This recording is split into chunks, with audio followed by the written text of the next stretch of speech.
¿Por qué Dios no escucha mis oraciones? Hay una situación muy interesante y es que a veces nos ha pasado que cuando estamos orando sentimos que nuestra oración no pasa del techo, no pasa más que de salir de nuestra boca. O inclusive estamos orando y oramos 30 segundos dando gracias, pedimos algo y se termina la comunicación. O también nos puede pasar que estamos hablando y de repente se nos viene otro tema a la cabeza y nos distrae, nos pierde en el vilo y se va. Inclusive también podemos usar algunas repeticiones de rezos, cantos, Padre Nuestro, entre otras muchas singularidades más. Y sentimos que simplemente la oración no trasciende.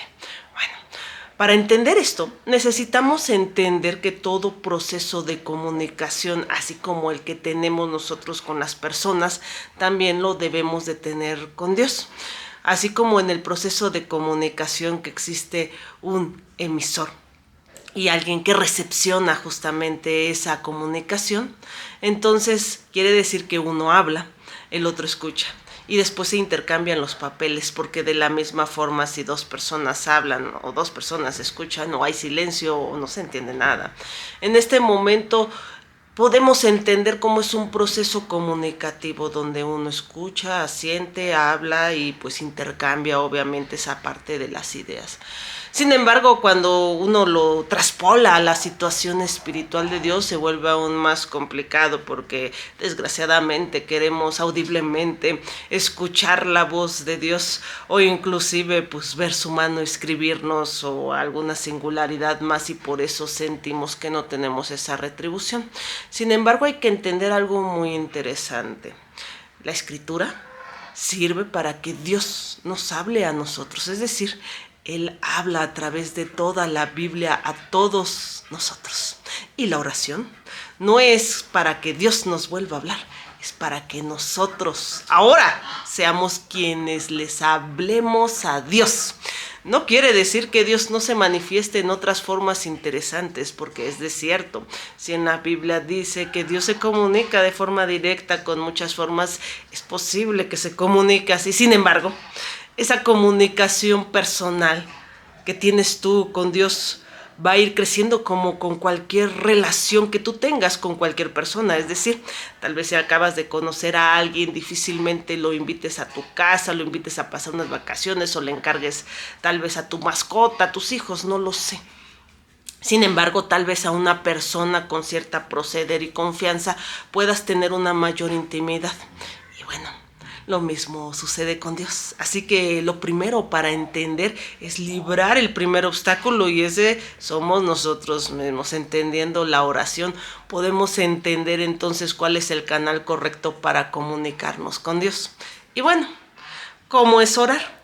Muchas veces hemos leído versículos donde pues en Mateo inclusive nos dice que no usemos repeticiones vanas. Inclusive cuando hemos visto el Padre Nuestro, fue ahora sí como el decálogo, el ejemplo, la ilustración, la plantilla que nosotros deberíamos de usar para orar correctamente. Inclusive en las Escrituras fueron las únicas clases extras que pidieron todos los discípulos de Jesús: enséñanos a orar, y podemos encontrar una vasta información al respecto.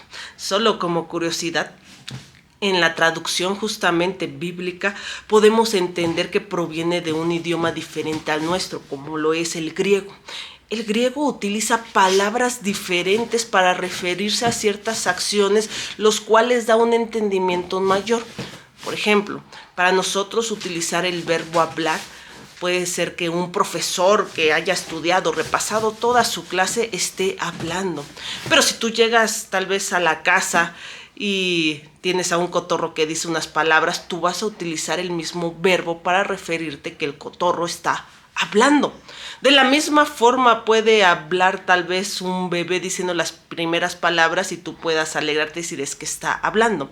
Sin embargo, para el griego existen diferentes verbos según el canal de comunicación al que está adscrito. Es decir, por ejemplo, si tú sabes de lo que estás hablando, se dice que estás guiando. En este punto, entonces, quiere decir que tú sabes de lo que estás hablando y estás preparando, como el profesor de clase. Sin embargo, en el griego, si tú ves a tu cotorro hablar o tal vez a tu bebé que está hablando pero está más bien pronunciando sonidos y palabras sin ningún tipo a lo mejor de objetivo, contexto más que el solo hecho de aprender a hablar, se dice que estás batologueando. Es decir, existen diferentes verbos que nos pueden indicar el contexto de la situación, y si nos vamos a las escrituras originales en el idioma griego o hebreo, inclusive trae un poco de arameo, podríamos entender un contexto más adecuado. Así que por eso siempre les he dicho, siempre hay que leer la escritura completa. A veces para entender, y tú dices, es que aquí la hablo y aquí no la hablo. A veces para entender los contextos adecuados hay que leer toda ella, y ahora sí podrás tener una visión integral al respecto. Vamos a leer un versículo de la Biblia. Para eso nos vamos a ir a Isaías 65:24, y dice: y antes que clamen, responderé yo. Mientras aún hablan, yo habré oído. Bueno, interesante situación cuando aquí vemos que Dios asevera que ya está respondiendo la oración sin haberla terminado, y nosotros al inicio dijimos, pero ¿cómo si nosotros sentimos que no nos escucha? Bueno, hay varias situaciones interesantes y particulares. En este sentido debemos de entender que siempre, todo lo que nosotros digamos, hagamos, pensemos, sintamos, ya lo sabe Dios por defecto. Sin embargo, nos deja ser como seres autónomos caminando, haciendo, los cuales, por ejemplo, si tú vas pasando al lado de una persona y no le diriges la palabra, pues no tienes un canal de comunicación con esa persona. Lo mismo pasa con Dios. Él sabe todo lo que está pasando dentro de ti porque es un Dios omnisciente, omnipresente, etcétera. Sin embargo, no tienes ese canal todavía abierto de comunicación con él. ¿Y qué es lo que pasa cuando se empieza a abrir ese canal? No encontramos la forma adecuada de hacerlo. Y es por ello entonces que necesitamos entender primero todos los contextos relacionados con nuestra persona y con la comunicación con Dios. Pero vamos a ir desglosándolo un poco más. Nos vamos a ir a Proverbios 16:9, y dice: el corazón del hombre piensa a su camino, mas Jehová endereza sus pasos. Bueno, hay una situación muy interesante, y es que justamente cuando nosotros oramos, desgraciadamente muchas veces pedimos cosas para nosotros y cosas mal pedidas, ¿no? Cosas inclusive que a veces no hayamos hecho antes y que estamos en un momento de estrés donde necesitemos un milagro, algo diferente porque ya la ciencia no nos puede ayudar, desgraciadamente tal vez en una enfermedad fuerte, terminal, en un accidente, en alguna situación catastrófica, y es ahí cuando nos acordemos de Dios. Sin embargo, aunque no lo creas, no es que Dios no te quiera contestar de que nada más me buscas cuando tú quieres, no. Lo que pasa es que hay que entender conceptos todavía aún más grandes, como lo es la voluntad de Dios por sobre nosotros, la confianza que nosotros tenemos en Dios y la justicia y el amor con la misericordia con las que siempre actúa Dios en nosotros. Y a veces nos cuesta trabajo entender porque creemos que nuestra propia visión de cómo debieran de suceder las cosas es la correcta y la mejor. Sin embargo, yo siempre les he dicho, esto es como un controlador de tráfico aéreo. Tú vas a aterrizar el avión, pero no sabes cuántos aviones tienes al lado, si está desocupada la pista o no, y en esos momentos, ¿quién es tu guía y tus ojos? Pues el controlador de tráfico aéreo, que está viendo todo el panorama, los radares, cuenta con los instrumentos y herramientas, y de la misma forma Dios en nosotros sabe exactamente qué es lo mejor para ti, aunque tú no lo creas o no lo parezcas. Algo quiere tratar en ti, algo está pasando en ti, o inclusive te está salvando de ti mismo. Realmente las condiciones de Dios de forma particular con cada uno solo lo entenderemos cuando sí o sí tengamos una relación directa con Dios. Y créanme, Dios contesta todas tus inquietudes, todas tus preguntas, y todas tus preguntas tienen una respuesta particular de Él. Vamos a seguir desglosando la escritura. Para eso nos vamos a ir a Santiago 4:3. Y dice: pedís y no recibís, porque pedís mal, más gastar en vuestros deleites. Desgraciadamente, ¿qué es lo que pasa?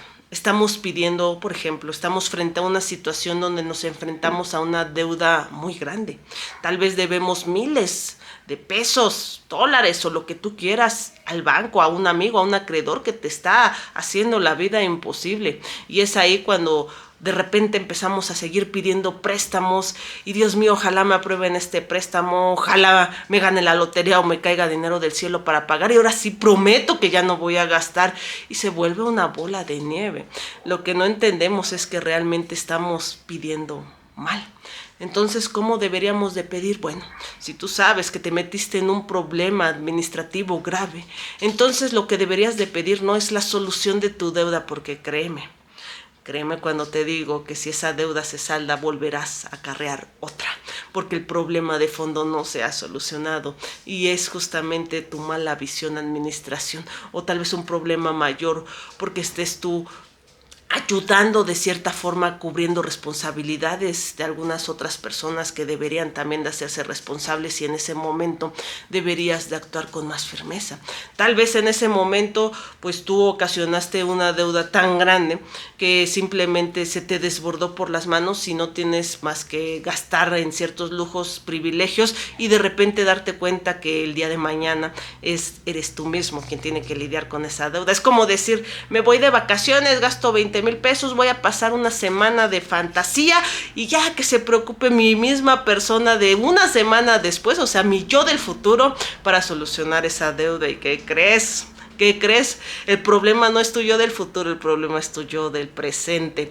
Y es ahí donde deberíamos de actuar irremediablemente más sabios para pedir a Dios de forma correcta. Dios mío, yo me he desbordado, tengo un problema, enséñame cuál es el problema, yo no lo quiero repetir, sé que me va a costar mucho la deuda, sé que posiblemente tú me empezarás a abrir puertas cuando yo me dé cuenta del camino correcto, porque ahora sí, no volveré a tropezar con la misma piedra. Y en ese momento la luz se abrirá.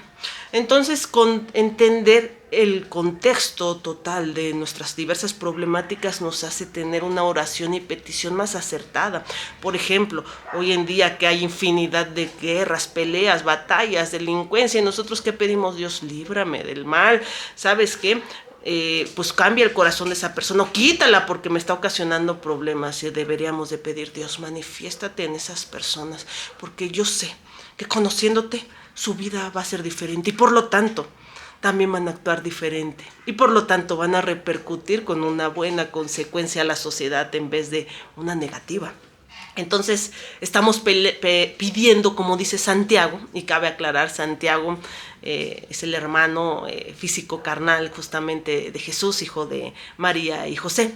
Incluso él no creía en el ministerio de Jesús hasta que él resucitó, lo vio y se hizo pues un seguidor muy grande, y vemos aquí sus palabras plasmadas, ¿no? Y en ellos dice, es que ustedes están pidiendo mal, están diciendo las cosas mal, ¿no? Y en ese contexto podemos entender que si a ti te cae mal pues la secretaria del jefe o tu compañero o tu compañera de trabajo y tú estás pidiendo que esa compañera la cambien de área o la despidan, ciertamente estás pidiendo mal, porque lo que deberías de pedir es que Dios cambie tu corazón, porque eres tú el problema. O tal vez estás saliendo tú con alguien de tu trabajo estando casado y estás pidiéndole a Dios que no se te descubra porque vas a perder tu familia y todo eso. Deberías justamente de cambiar la oración para decirle, Dios mío, creo que algo me está faltando en mi ser, porque necesito estar lastimando a los demás. Mi propia maldad, ya no puedo con ella. Me he dado cuenta que he actuado mal y que yo me he convertido también en la persona que siempre creí, pues no, pues tener, y que es una persona mala. El día que aceptemos que nuestra propia maldad es la que nos acarrea la mayoría de los problemas y que la verdadera y única solución es Dios en nuestra vida, podemos entonces entender y comprender muchas cosas. Posiblemente el mundo no cambie porque estamos en un mundo de dolor, dificultad y demás. Nuestra confianza y esperanza está justamente en Dios, en ese mundo de dolor y sin perdición, y que en este momento, cuando a ti te caigan las dificultades, Él sea tu luz para que te alumbre y puedas sortearlas sin problema. Esa es nuestra confianza en Dios. No lo olviden, Dios los ama mucho. No saben cuánto los ama. Vayan a Él como estén. No necesitan hacer absolutamente nada para ir con Él.